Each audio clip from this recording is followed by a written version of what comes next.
especial. Espero que você seja edificado e que vamos fazer essa noite. Nós vamos orar e depois entoaremos louvores ao nosso Deus. Oremos. Abençoe, Senhor, agora o nosso culto, seja de bênção, seja conosco no nosso louvor, nos especiais e também na melhor parte da pregação. Precisamos de Ti. Entre e peço em Jesus. Amém.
Boa noite, jovens.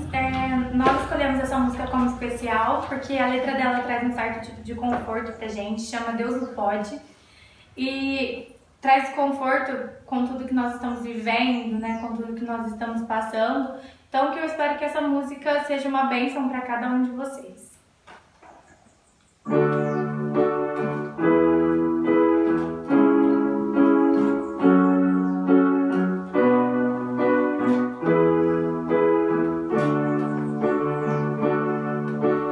Muitas vezes não entendes o porquê de tê-lo deixado sofrer assim.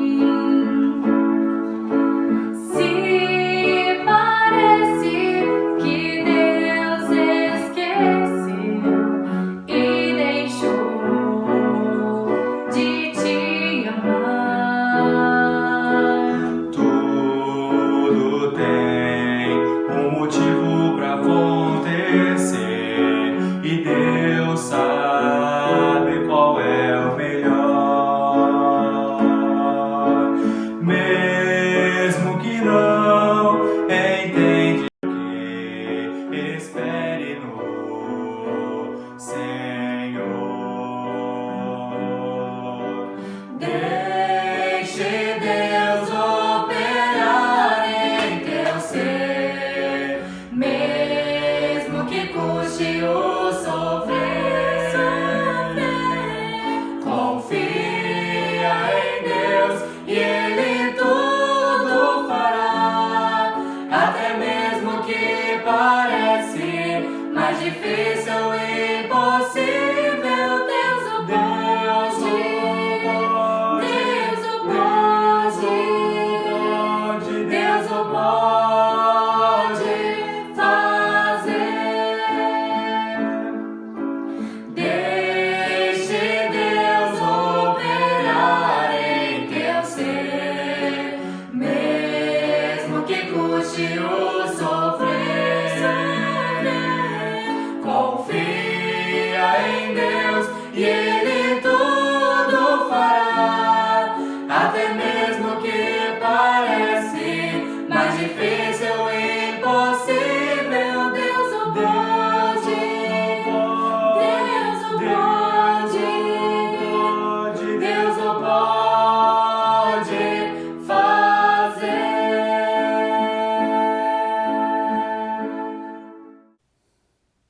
Olá, amados irmãos, eu espero que todos vocês estejam bem. Graças a Deus nós estamos bem. Temos passado dias difíceis, não é? Dias nos quais nós não sabemos até onde e quando vai tudo isso, mas nós sabemos que nós temos um Deus que está no controle de tudo. Antes de dar continuidade, eu quero ler 2 versículos no livro de Jeremias, capítulo 29, versículo 12 e o versículo 13. E veja o que a palavra de Deus tem a nos dizer. Jeremias 29, versículo 12 e o versículo 13. Então me invocareis, e ireis e orareis a mim, e eu vos ouvirei. E buscar-me-eis e me achareis quando me buscardes com todo o vosso coração. Será que realmente nós temos buscado a nosso Deus com todo o nosso coração? Será que com todas essas questões que vêm acontecendo, será que realmente nós temos nos aproximado mais nas nossas leituras diárias, nas nossas orações? Como tem sido o seu relacionamento para com Deus nesses dias? O nosso Deus, Ele é supridor de todas as nossas necessidades. E muitas vezes nós nos encontramos preocupados com isso ou com aquilo, mas nós sabemos que quando nós buscamos a Deus com todo o nosso coração, você pode ter uma certeza de que Ele fará sempre o melhor para cada um de nós. Não importa a circunstância na qual nós estamos passando. Deus está no controle de tudo. E quero também aproveitar, né, agradecer você que tem nos ajudado com aquela lista, os contatos com as pessoas de mais idade da nossa igreja. Eu quero dizer algo para vocês. Tem sido uma bênção. Eu tenho falado com algumas senhoras e eu fiquei muito feliz porque algumas senhoras me disseram que alguns jovens têm falado com elas e elas ficaram felizes, né? Irmãos, é uma bênção poder compartilhar, né? E eu pude pelo menos ler 1 ou 2 versículos para a pessoa que eu entrei em contato, e espero que você também tenha feito o mesmo, tá? Vamos continuar, nós não sabemos até onde isso vai, então vamos continuar, tá? Então preencha sempre seu nome lá, pegue um número, mesmo que você não consiga, nos deixe saber, porque aí nós vamos tentar uma melhor maneira para você entrar em contato com a pessoa, mas será de grande bênção, façam isso, né? Eu creio que Deus vai derramar muitas bênçãos na sua vida, pode ser que não agora, mas futuramente Deus vai lhe trazer algo de especial para a sua vida. Pois bem, eu quero apresentar para vocês o pregador. Nós temos um áudio e nós temos o vídeo desse pregador que vai estar nos ministrando a palavra de Deus nesse momento. Pastor Diogo, né, que hoje é um servo de Deus em Jaboticabal. Por um bom tempo ele foi líder de jovens e auxiliar do seu pastor lá, o pastor Sérgio, na Igreja Batista Esperança em São Paulo. Ele tem sido grandemente usado por Deus e eu creio que a palavra de Deus aos nossos corações vai ser também de grande bênção. Então eu peço para que você dê atenção, assista o vídeo até o final e veja o que Deus tem através desse servo para nos dizer. Tá? Deus os abençoe e vamos continuar firmes no Senhor. Amém? Olá, jovens da Igreja Batista Independente em Ribeirão Preto. Aqui é o pastor Diogo, da Igreja Batista Esperança em Jaboticabal. É um grande prazer poder falar com vocês, trazer um estudo da palavra do Senhor e desafiá-los para poder estar um pouco mais perto de Deus. Deixa eu tentar me apresentar um pouquinho para vocês me conhecerem. Eu me converti aos 6 anos de idade. Com 12 anos de idade recebi o chamado do Senhor para o ministério. Trabalhei na Siemens, na área de telecomunicações, até que tive a oportunidade de poder sair de lá e poder trabalhar como missionário da UANSI. Trabalhamos 6 anos e meio como missionários e estamos há 8 anos e meio atuando na Igreja Batista Esperança em São Paulo.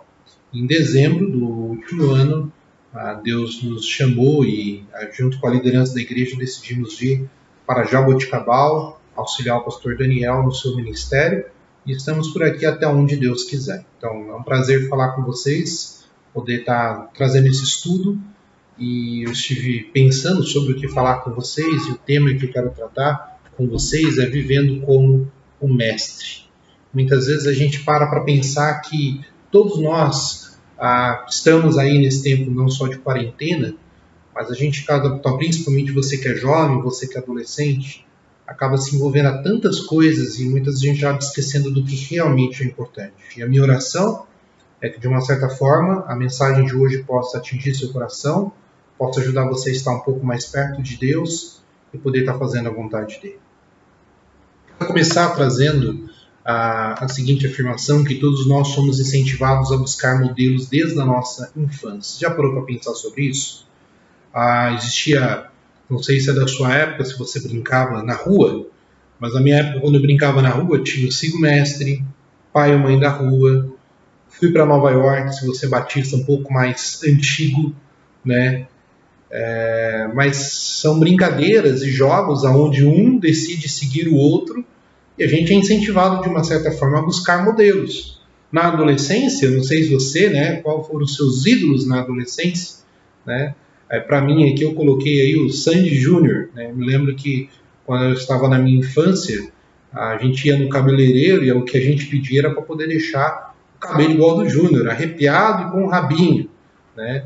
Talvez você não gostava disso, mas talvez na sua adolescente você gosta do K-pop, você gosta de outros grupos, né? E nós somos, de uma certa forma, influenciados para que a gente possa ter ídolos, né? Quando a gente para pensar, talvez, no trabalho ou no esporte, né? Eu me lembro na minha época do Ayrton Senna, que foi um grande representante brasileiro em todo o mundo na área do esporte da Fórmula 1.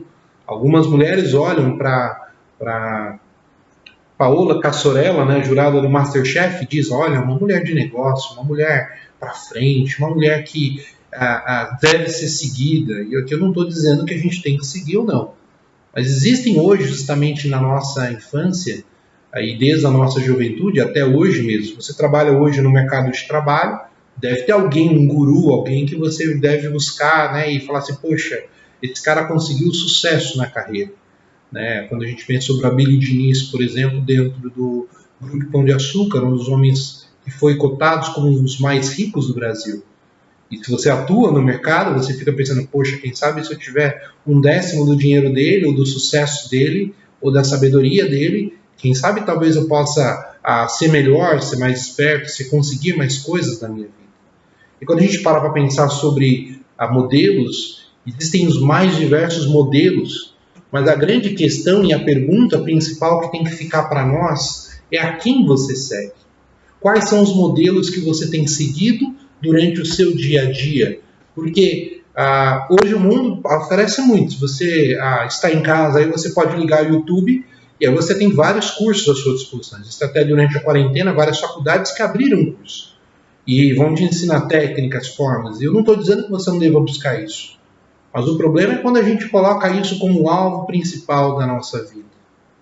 E diante disso, eu quero tratar hoje um pouquinho sobre uma pergunta que para nós como cristãos ela é fundamental e muito importante.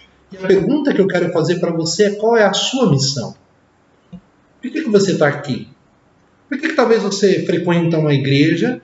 Por que você está vendo esse vídeo? Porque você faz parte de um grupo de jovens? Por que Deus te colocou aí na sua cidade, em Ribeirão Preto? Por que Deus te colocou na sua escola, na sua faculdade, no seu trabalho? E as respostas podem ser várias. Mas eu quero desafiar você a observar, justamente em Gálatas, capítulo 2, versículo 20, o que o próprio apóstolo Paulo falou sobre a sua missão. Ele entendia o seu papel dentro da sociedade e cumpria de maneira majestosa tudo aquilo que Deus havia colocado para ele.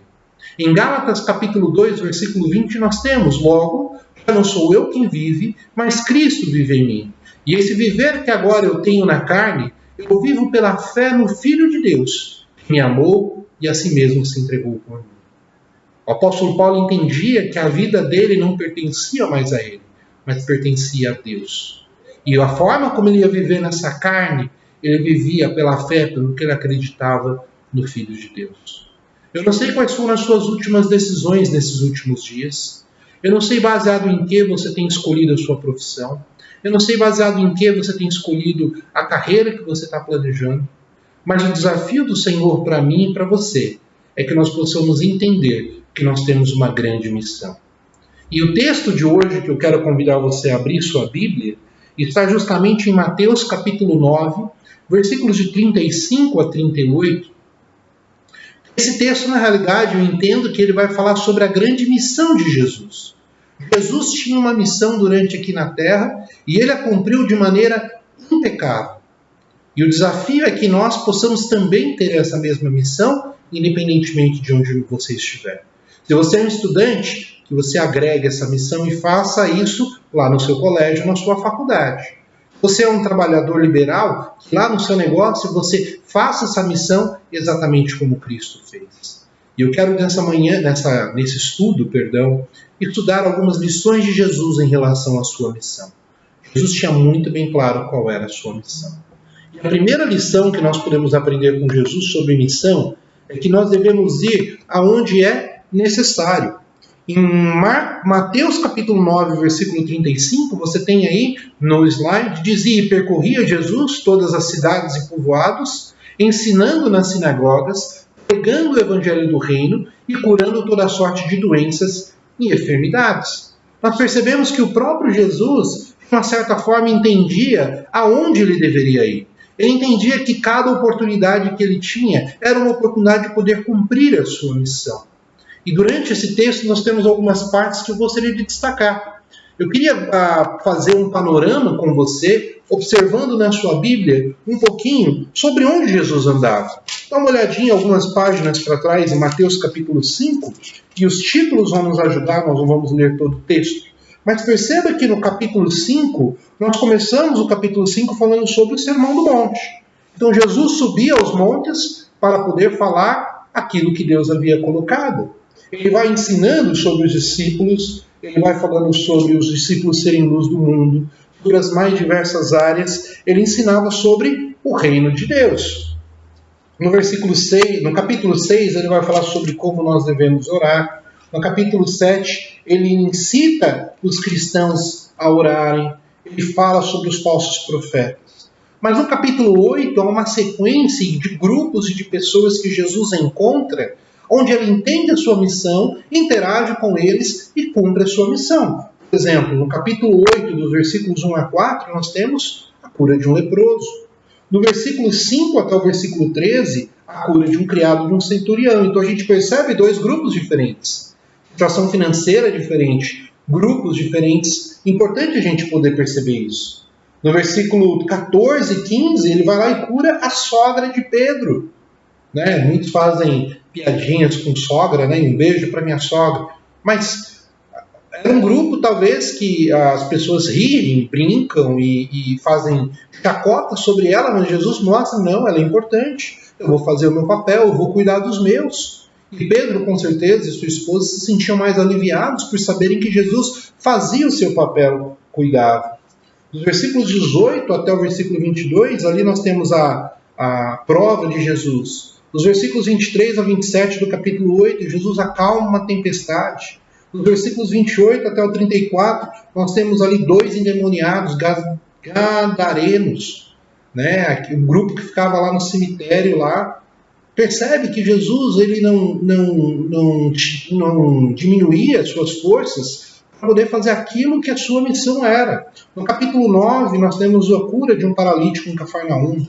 No capítulo 9, dos versículos 10 a 13, nós temos Jesus comendo com os pecadores. Do 19 até o 22, Jesus curando uma mulher enferma. De 23 a 26, ressuscitando a filha de Jairo. Nós temos a cura dos 2 cegos. Nós temos um mudo endemoniado sendo curado. Então, quando nós lemos justamente no texto que Jesus percorria, Jesus andava, e durante os seus 3 anos de ministério, esses são só alguns dos locais ou das circunstâncias que ele andava. E ele fazia o bem cumprindo o seu papel.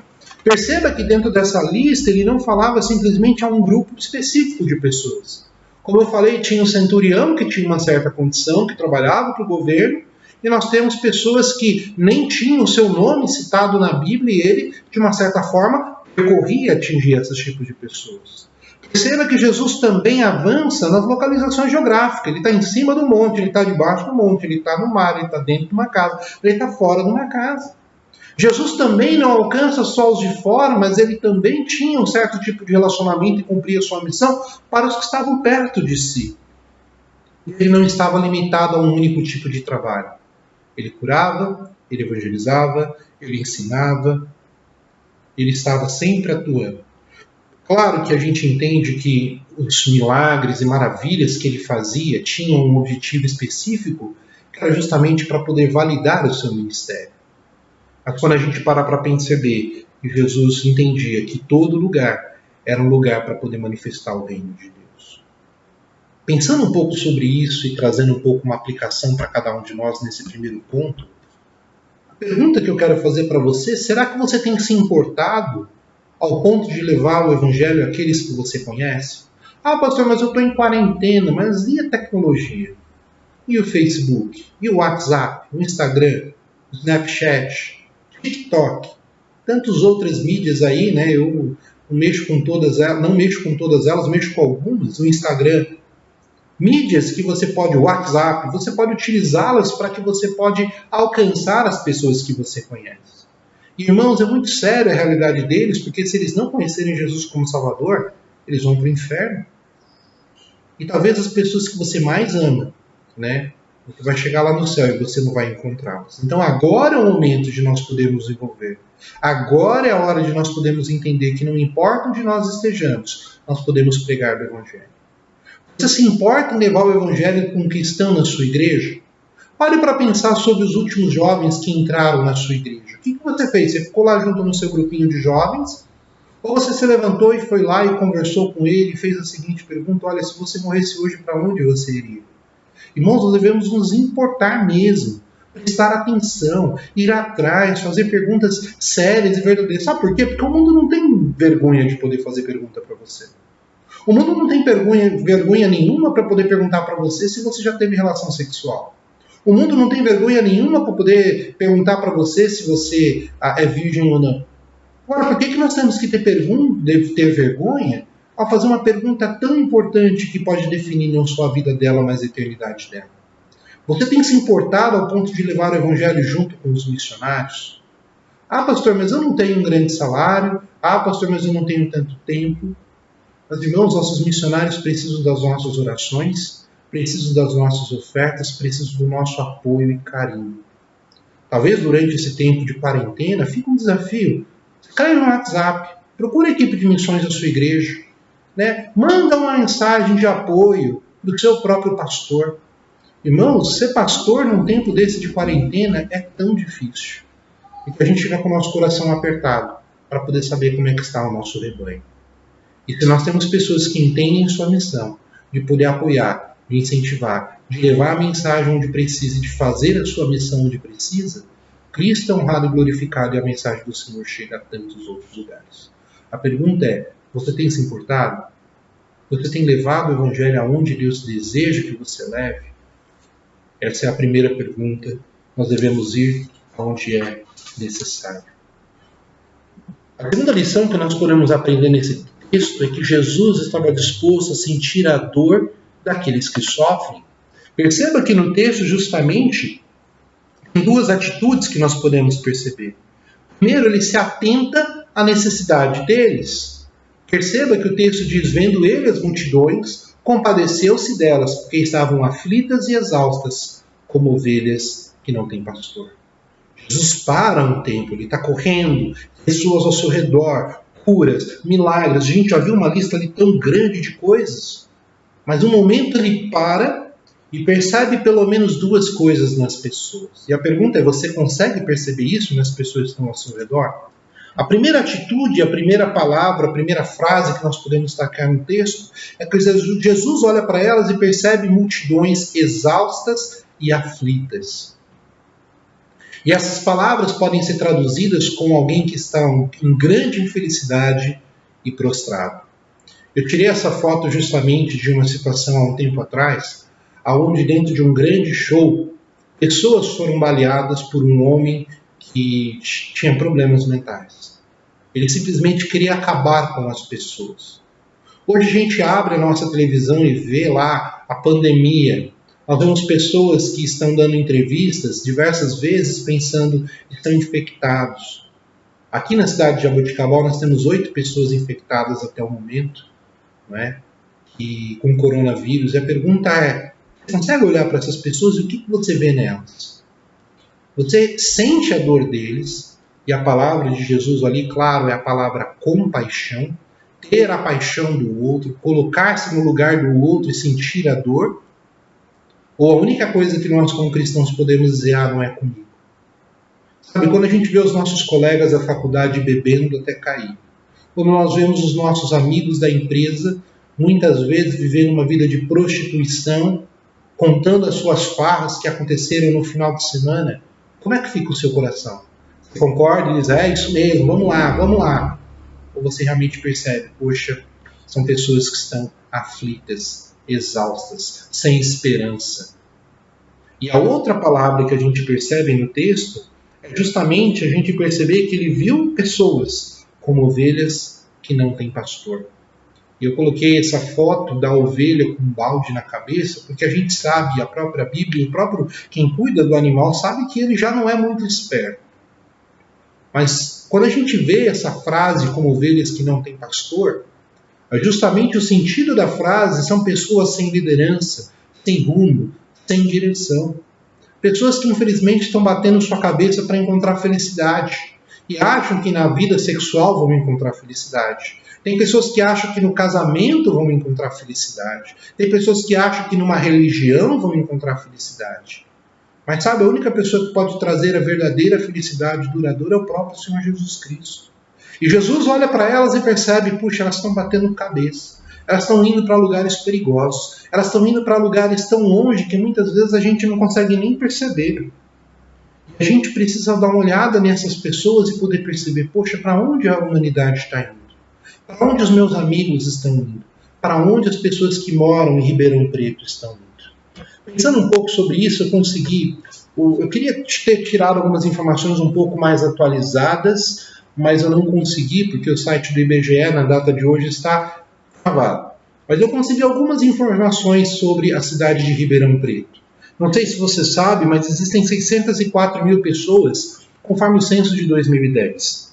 E acredita-se que os evangélicos de missão, que são aquelas igrejas mais tradicionais, Batista, Assembleia de Deus, Presbiteriana, Metodista, Luterana, e eu não estou dizendo que todas são salvos, nem dentro dos batistas nós podemos afirmar isso. Acredita-se que na cidade tem aproximadamente 17.022 pessoas que, conforme o último censo de 2010, disseram que eram evangélicos de missão. O número de evangélicos, aí entre aspas, mais uma vez, nós temos aproximadamente 19,86% da cidade que se dizem evangélicos, e aí entra tudo. Percebe, quando a gente olha a situação da cidade, eu já fiz isso aqui em Jaboticabal, já fiz lá em São Paulo, a pergunta é, como é que você vê as pessoas da sua cidade? Observando os dados, justamente como esses, deve mexer alguma coisa com a gente. O que falta para que você consiga ver como Jesus? É justamente o mesmo sentimento que Jesus teve. Perceba que no texto a gente percebe que Jesus se compadece. De novo, a palavra compadecer é ter a mesma dor, é sentir o mesmo sentimento, é se colocar justamente no lugar da pessoa e tentar lá com a nossa mão dentro do coração dela e poder sentir o mesmo sentimento que aquela pessoa sentia. Esses dois textos são bem interessantes, porque o primeiro, em Êxodo capítulo 32, versículos de 30 a 32, Moisés está lá no Monte Sinai junto com Deus, recebendo as tábuas da lei, e justamente ao descer, Deus vira para ele e fala assim, vamos fazer o seguinte, vamos acabar com tudo? Ó, tá tendo festa lá embaixo, o pessoal está adorando outros bezerros, o bezerro de ouro, com outros deuses, mas Moisés tinha uma compaixão tão grande por aquele povo, que ele chega à conclusão de pedir para o Senhor, falar assim, Senhor, perdoa o pecado deles, senão, risca-me, peço-me, que tire o meu nome do livro que você escreveu. Moisés se coloca entre Deus e o povo, e por amar tanto aquele povo, mesmo que estava em idolatria, ele fala, Senhor, não vamos acabar com eles. Eles precisam ouvir o teu amor. Eles precisam, se for necessário, salva eles e me tira da certeza de poder morar nos céus com o Senhor. Percebe que ele se coloca entre Deus e o povo e diz assim, se for para eles se salvarem e eu perder a minha própria vida, que o Senhor faça isso. Será que a gente teria condição de poder dizer isso, Senhor, eu quero perder a minha vida em favor de tantas outras pessoas? Senhor, eu quero me colocar entre o povo, entre Deus, entre as pessoas que eu conheço e o próprio Deus, e dizer, Senhor, se for para salvar almas, que o Senhor salve, que o Senhor leve a tua mensagem, que eu seja instrumento do Senhor para isso. Se for necessário que eu me doe, que eu use os meus recursos, que eu use o meu tempo, para que a mensagem do Senhor chegue. O próprio apóstolo Paulo, em Romanos capítulo 9, versículos de 1 a 3, ele amava tanto aquele grupo, ele amava tanto os romanos, que ele diz, eu mesmo desejaria ser anátema, amaldiçoado, separado de Cristo, por amor dos meus irmãos. O amor de Paulo era tão grande, que ele estava disposto a poder se prejudicar por causa do outro. E a pergunta é, o quanto nós temos nos doado? O quanto nós temos apoiado? O quanto nós temos ido para poder pregar do Evangelho? A pergunta que eu quero fazer aplicando esse texto para você é, até onde você estaria disposto a poder pregar? Talvez você fale, pastor, eu não estou disposto a poder ir muito longe, não. Mas se você não está disposto, quais são os grupos ou pessoas que Deus tem te dado nesse momento para poder pregar o Evangelho? Qual tem sido a sua reação entendendo a necessidade do campo? Não sei se você tem lido ultimamente as cartas dos missionários, mas tem vários missionários que estão sofrendo. Hoje mesmo, na verdade nessa semana, último final de semana, eu recebi informação de um casal de missionários, da Miriam e do seu esposo. O seu esposo está com H1N1. E ele teve que deixar o campo missionário entre os indígenas, está em Manaus, correndo risco de vida, buscando uma UTI, para que ele pudesse. Ele tem 2 filhos, uma filha de 11, 12 anos e um outro de 5. Missionários estão doando a sua própria vida para poder morrer pelo Evangelho se for necessário. E a pergunta é o quanto é que nós estamos fazendo a nossa parte. A última pergunta sobre a aplicação é: se você fosse um missionário, o que esperaria que os outros do lado da corda fizessem? Você conhece a ilustração da corda? Enquanto o missionário pula no buraco para poder salvar pessoas, existem pessoas aqui do lado de fora que estão segurando a corda. Eu queria tentar trazer um pouquinho da realidade para vocês, porque nós temos um país livre, tranquilo, onde o Evangelho ele é pregado de maneira clara, de uma maneira tranquila. Mas eu queria trazer a realidade, talvez, de um missionário que eu conheci, tive a oportunidade de conhecer, eu creio que faz mais de 10 anos, 12 anos. Mas ele era missionário na China. E era interessante porque a China, na realidade, ele rastreia os seus e-mails. E dentro do seu e-mail você não pode escrever nem Deus, nem Jesus, nem Cristo, nem cristão, nem salvação, nenhum termo relacionado ao cristianismo. E eu fico pensando como é que era isso. Eu consegui uma cópia da carta dele para que a gente pudesse ler e você pudesse entender um pouquinho a realidade dele. E o que eu quero destacar nessa carta é que ele amava aqueles chineses. Ele se doou por causa daqueles chineses. Ele estava disposto a poder correr o risco necessário por amor àqueles chineses. Ele se compadeceu deles. Vamos ler a carta. Você tem aí, diz o seguinte: o projeto dos livros está caminhando a todo vapor. Lembra, os livros é a Bíblia. Ele não pode dizer que ele está seguindo a Bíblia. Aí ele está dizendo, o projeto dos livros está caminhando a todo vapor. E temos excelentes notícias. Já passamos dos 40 mil livros entregues, os de capa preta. E nessa última remessa, estaremos entregando cerca de 4.500 livros a uma minoria, ele escreve de uma maneira diferente para não rastrear, muçulmana. A tradução do livro para a língua deles foi terminada recentemente e ficamos realmente muito felizes de poder participar da entrega do livro para esse grupo. Evidentemente, envolve mais riscos para todos os envolvidos e por isso pedimos que conversem com o Pai, por nós e por nossos parceiros. Recentemente, a equipe de um dos nossos parceiros, com muita experiência no trabalho aqui e em outros lugares, realizou uma pesquisa porta em porta para descobrir a real necessidade dos livros. E somente as pessoas que eles ouviram contabilizou um montante de 32 milhões de irmãos nossos sem o livro. Esses normalmente são do interior e muitos pobres. Queremos alcançar a quantidade de 100 mil livros por ano. Converse com o Pai sobre isso. Percebe que o missionário aqui está se colocando numa situação de risco, simplesmente por entregar os livros, a Bíblia, para pessoas que não têm. Uma realidade, eles estão contentes porque eles conseguiram alcançar 4.500 livros, sendo que a necessidade, no mínimo, é de 32 milhões de irmãos sem livro. Percebe que ele está disposto a poder perder a sua vida em favor de levar essa mensagem. E a pergunta que eu faço para você é: você realmente tem se compadecido de pessoas quando você lê cartas como essas? Qual é a sua atitude? Indiferença? Você vai separar um tempo para poder orar? Você vai poder reconhecer que hoje dentro do nosso país nós temos uma certa liberdade e podemos pregar o Evangelho de uma maneira clara, limpa? Ou você vai ser indiferente a tudo isso, não se compadecendo? Você sabe qual é a vontade de Deus. Espero que de uma certa forma você também ouça a voz dele e cumpra a sua missão.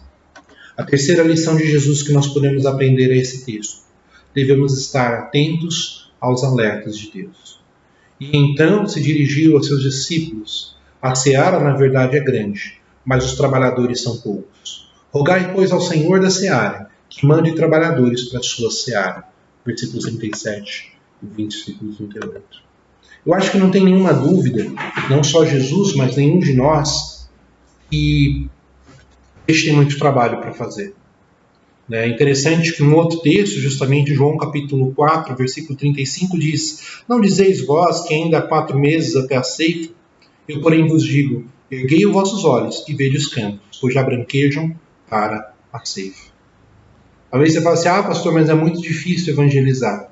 Eu estava pesquisando e a Convenção Batista Brasileira fez uma pesquisa em cerca de 3.000 pessoas na região metropolitana de São Paulo. Se não me engano, essas informações são de 2017 ou 2018. Ele diz que 97% das pessoas conhecem um evangélico. 8 em cada 10 iriam a uma igreja se alguém os convidasse. 7 em 10 estudariam a Bíblia se alguém os convidasse. 9 em 10 estariam dispostos a saber mais sobre Deus e a palavra se alguém ensinasse. 9 em cada 10 estariam dispostos a ouvir e a compartilhar sua fé se alguém falasse. Percebe que para que o evangelho possa alcançar a outros, as palavras que estão em amarelo fazem todo sentido. Se alguém convidasse, se alguém ensinasse e se alguém falasse. Nós sabemos que o evangelho ele não é propagado por osmose, mas conforme o capítulo Romanos capítulo 10, versículos 14 e 15 diz: Como, porém, invocarão aquele em quem não creram? E como crerão naquele que nada ouviram? E como virão se não há quem pregue? E como pregarão se não forem enviados? A pergunta é: as pessoas só vão reconhecer Jesus como Salvador quando elas entenderem que tem alguém que está disposto a poder falar do amor de Deus para eles. Deus está mostrando sinais, falando: senhores, olhem aqui, existem pessoas que estão prontas para poder ouvir do Evangelho. O que falta são justamente pessoas dispostas a poderem pregar. Irmãos, os trabalhadores na seara são poucos. A gente precisa perceber que a mensagem do Evangelho chegue a outros, cada um precisa fazer a sua oração. O texto diz que os trabalhadores são poucos. Existem vagas no trabalho de Deus e você já é mais do que convocado para poder fazer parte disso. E a gente muitas vezes fala: pastor, mas o que eu ganho com isso? A gente tem ali pelo menos 3 razões. Ou quando nós evangelizamos, primeiro, Deus fica contente. Nós estamos cumprindo a vontade dele, nós estamos fazendo a vontade dele. Segundo, existem festas no céu. Seja um promotor. Uma vez ouvindo uma palestra sobre um determinado missionário, ele nos desafiou: seja promotor de festa no céu. Quando alguém se converte, há festas nos céus. E você também se enche de alegria. Não sei se você já teve uma oportunidade de poder falar do amor de Deus para uma pessoa. E quando ela se converte, você fica tão contente quanto ela, porque você sabe que a mensagem do Senhor está chegando. Irmãos, talvez você trabalhe num local e você não gosta do seu chefe. Mas a frase que está aí, ela é verdadeira. Não existe melhor chefe do que o Senhor. A pergunta é: você vai se alistar? Você vai entender que você é um bom trabalhador e vai fazer o seu papel? Ou simplesmente você vai deixar a seara se perder e deixar que tantas pessoas não ouçam do Evangelho? O texto ainda ensina que nós devemos rogar ao Senhor da seara. É interessante que a oração, nem sempre Deus vai responder a oração como nós queremos. Mas Deus sempre vai mover o nosso coração e vai mudar a nossa perspectiva, muitas vezes, da situação. Enquanto nós oramos, a gente pode chegar e falar assim: Senhor, manda obreiros, mas talvez você seja a resposta da sua oração. Deus quer usar a sua vida para que a mensagem do Senhor chegue a tantos outros. Jesus enviou os 12 discípulos para poder pregar o Evangelho. Antes de ele poder escolher eles, Jesus passou um tempo de oração, tentando pedir sabedoria ao Pai para que pudesse a mensagem do Senhor seguir. Irmãos, oremos para que Deus envie trabalhadores. Uma pergunta muito válida e muito importante para nós já irmos concluindo a nossa mensagem. Se a evangelização do mundo dependesse do seu comprometimento, como estaria o cristianismo? Se todas as pessoas da sua igreja fossem igual você espiritualmente, ainda existiria a Igreja Batista Independente em Ribeirão Preto? Será que a igreja teria missionários suficientes no campo para poder evangelizar? Se não, esse é o momento de nós podermos entender que Deus está mandando os alertas. Deus está mostrando: olha, o campo está cheio. Olha, vamos orar por isso. E nós estamos dispostos a poder ouvir a voz dele. Vamos hoje para nós concluirmos a nossa mensagem. Deus nos deixou uma mensagem. Deus nos deixou uma missão, que é poder levar o Evangelho. Nós vivemos como o Mestre viveu. E enquanto ele esteve aqui na terra, ele esteve disposto a ir onde é necessário. Pergunta onde Deus tem te mandado. Quais são as pessoas que estão ao seu redor que ainda não ouviram do Evangelho e Deus quer usar você para poder fazer isso. Talvez você não vá porque você ainda não sentiu a dor dos que sofrem. Durante a pandemia, eu quero desafiar você a ter um tempo de oração para poder conversar com Deus. Falar, Senhor, me ajuda a ter compaixão. Me ajuda a perceber que elas estão como ovelhas sem pastor. E talvez você não está vendo os alertas de Deus, mensagens do Senhor. E Deus pede para que você ore, para que Deus mande trabalhadores. Mas talvez a resposta da oração seja você. E o meu desafio nessa noite é que nós podemos viver como o Mestre Jesus. Meu desafio nessa noite é que você, como jovem, possa fazer a diferença onde Deus tem te colocado. Não seja indiferente à mensagem do Senhor. Não seja indiferente ao mandamento do Senhor. Não seja indiferente àquilo que Deus tem colocado para você. Mas que o nosso desejo seja viver como mestre. Na quarentena, fora da quarentena, em todo o tempo. E eu quero orar por você. Eu convido nesse momento você a fechar os seus olhos. Nós vamos orar agradecendo a Deus. Mas talvez nesse tempo onde nós estamos conversando, Deus falou com você.